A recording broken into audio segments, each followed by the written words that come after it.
Part 1. The Strange Lender. When karma lets no one forget. Once upon a time, in a small riverside village, there lived a wealthy man, well respected by all.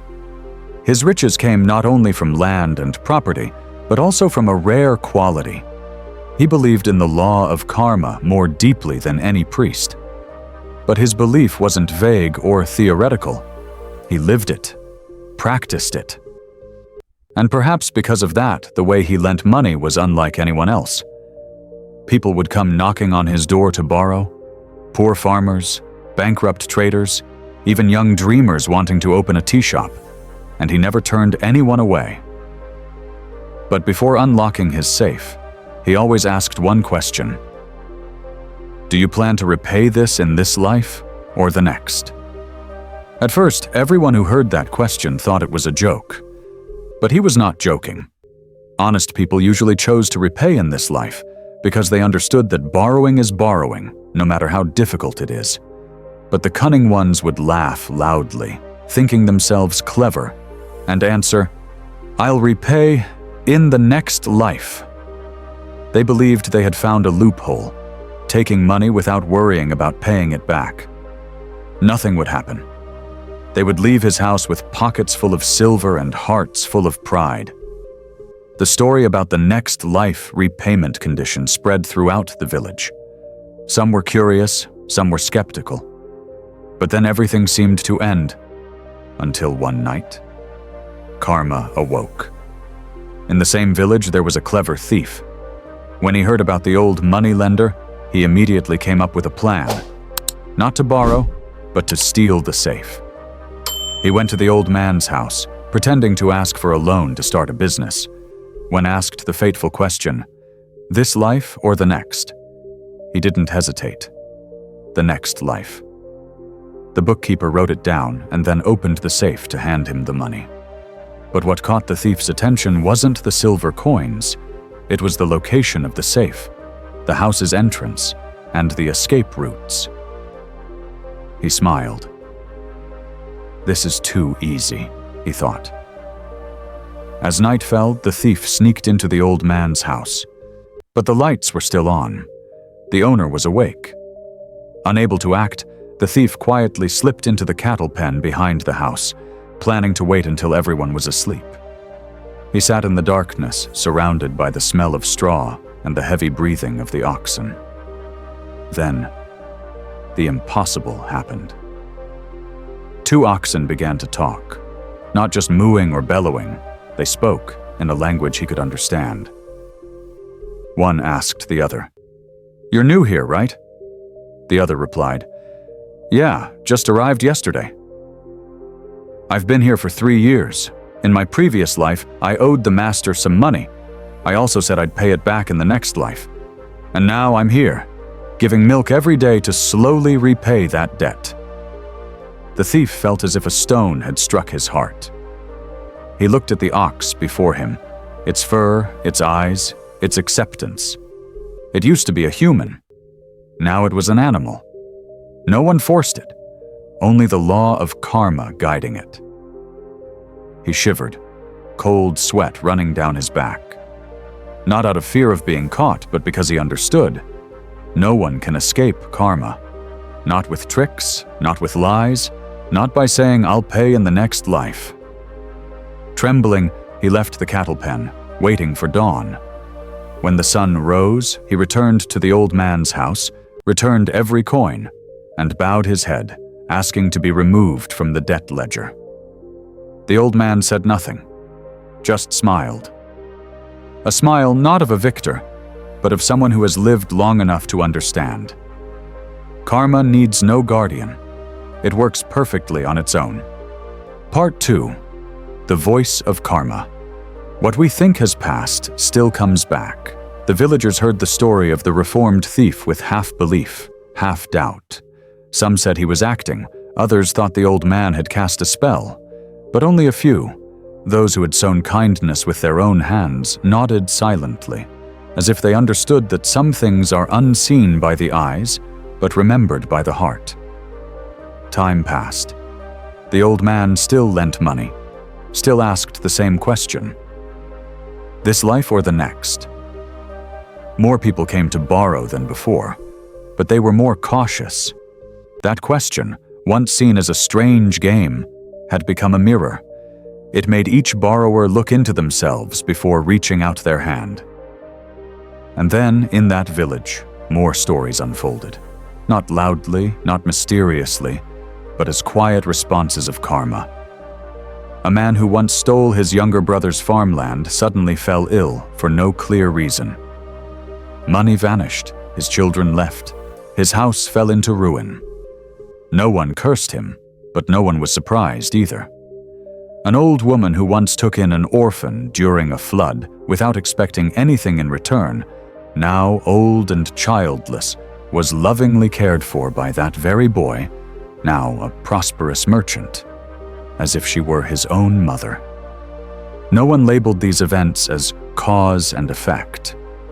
But in their hearts, an unspoken understanding grew. Every action casts a long shadow. It might not fall on you today, but it's moving, turning, and it will come. The village children who grew up hearing stories of talking buffaloes began to see animals differently. No longer did they kick buffaloes that refused to move. No longer did they beat dogs that barked. Something stirred inside them, a mix of fear and compassion.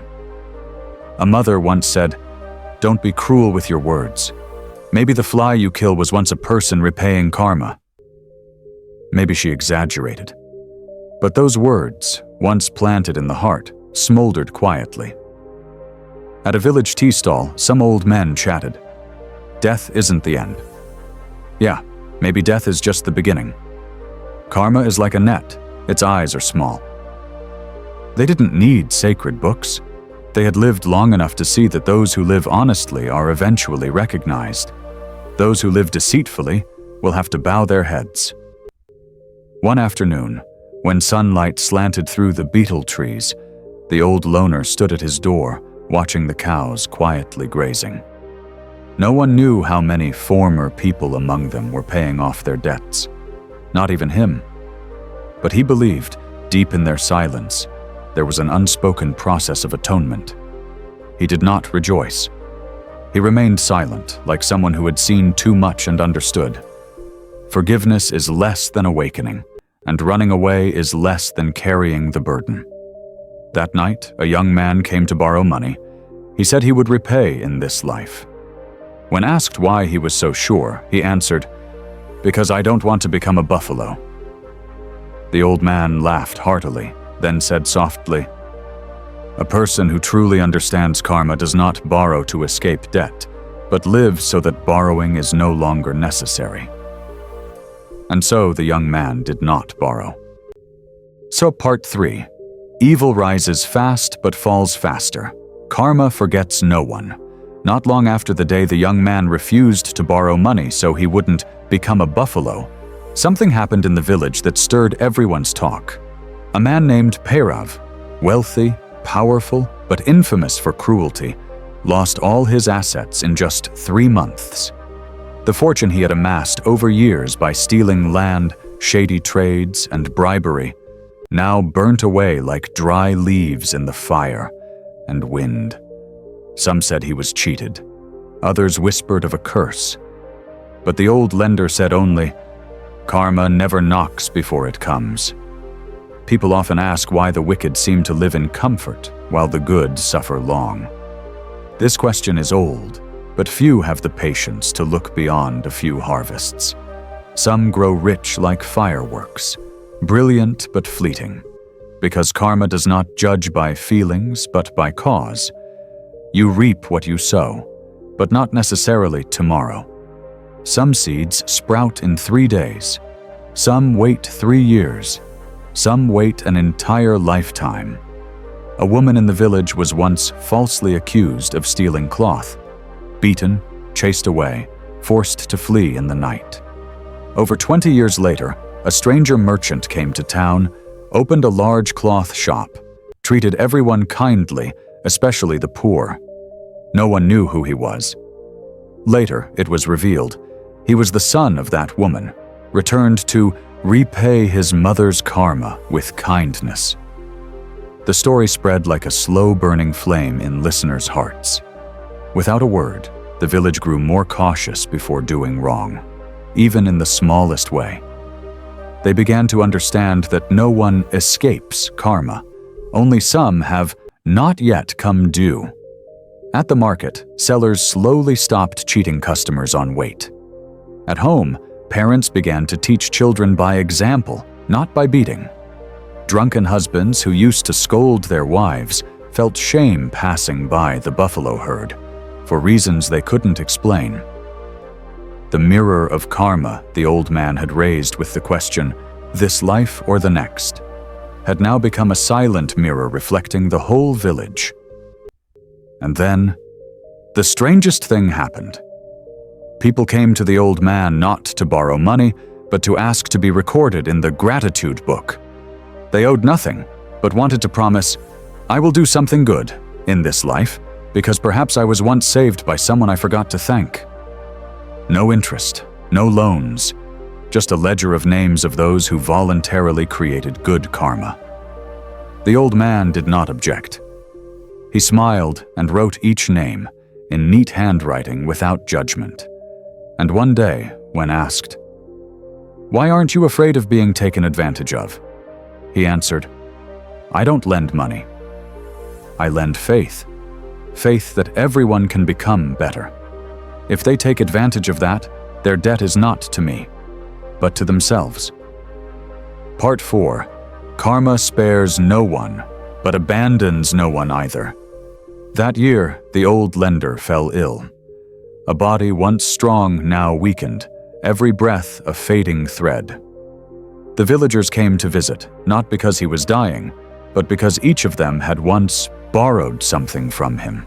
Not money, but faith, opportunity, and the quiet reminder that living kindly is never wasted. He lay there, without worry, without regret, without expecting anything to be repaid. The debt ledger still existed, but there was no need to close it. To him, every debt would be repaid, only not yet. One final afternoon, he called for his old clerk and handed him the notebook that had recorded decades of lending. "Burn it," he said softly. "But this has the debts of the whole village. They were my debts, but they're lessons. The lessons have been learned. Keeping it now would be just holding on to old paper." The clerk said nothing. He quietly lit the fire.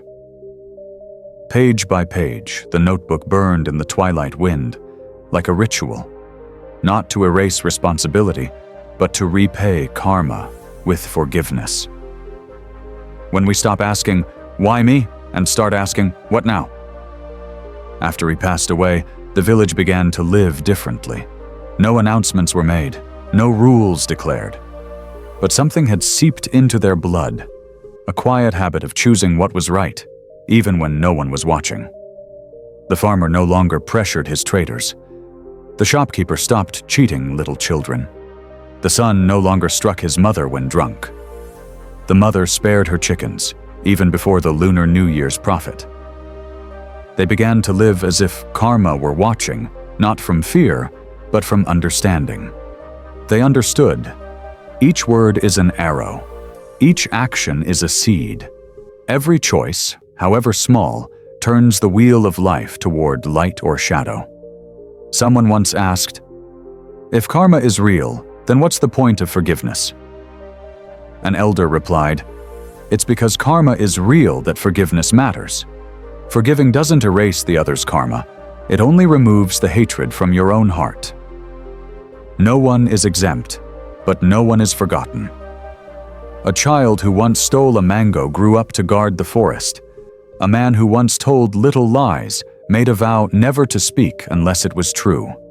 Every mistake, if recognized, can become a step toward awakening. Karma is not a prison sentence. It is a silent teacher. It never shouts, "I will punish you." It simply arranges what you've scattered and returns it at the right time, in the right way, never too early, never too late. No one walks through life without bumping into karma.